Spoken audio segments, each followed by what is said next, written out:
My name is Jesse, and I work with small businesses in the government marketplace. You're listening to FedBiz 5, where you get informed, get connected, and get results on everything government contracting. Anthony Diattore is on today. Welcome back, Anthony. Thanks. Nice to be here. So, Anthony, after SAM, after DSBS, and certifications are done, when all of that's out of the way, what comes next? Your next logical step is to identify who your market is, right? Who's buying. It also should include what agencies are buying what you sell.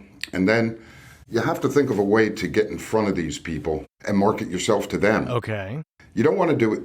Here's the thing, because if there's a solicitation out, right? Like you can't, I just saw a solicitation that speaks to me, and I think I'll call that person up and talk to them about what I do. It won't work. By rule, they can't talk to you individually.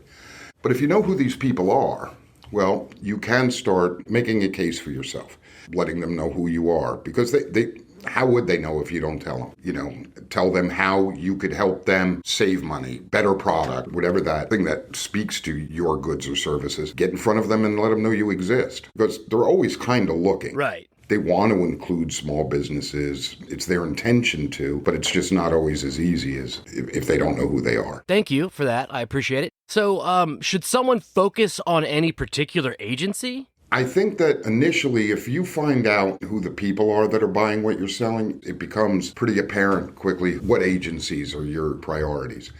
And it includes some research into that agency. You want to see how they buy what you sell, when they buy what you sell, and really kind of dive in, at least on those predominant agencies, to get a feel for how you should present yourself. You also want to get on their agency website, see how they buy, maybe register if they have a place to register. Because you want to be in a position that when you do have those conversations, you're asking good questions. And the way to ask good questions is to find out how they sell and focus on that. Right. Essentially, learn how to do it. Right. Learn how to do it. And they're the ones to teach you. Right. So what kind of questions would be the right questions?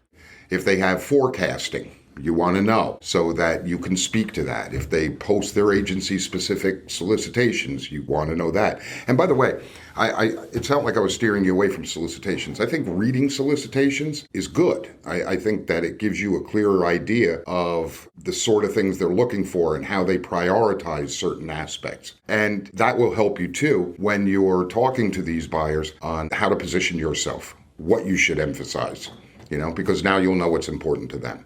Right. Okay. Thank you. I appreciate that. One last question for you, Anthony. Is there any danger in sending, mass email? There is. If you're sending mass emails from your email address, it's a very, very quick way to get your email shut down, maybe get your website shut down, because you get a couple of bad spam listings and all of a sudden your website doesn't work anymore. So it typically pays to go through a system, and what they do is they email it for you and they set it up so that the risk isn't on your platforms. Solid information. Thank you so much. I'm confident we will hear from you again. All right, take care, Jesse. Bye-bye. This concludes this week's episode of FedBiz 5, where you get informed, get connected, and get results.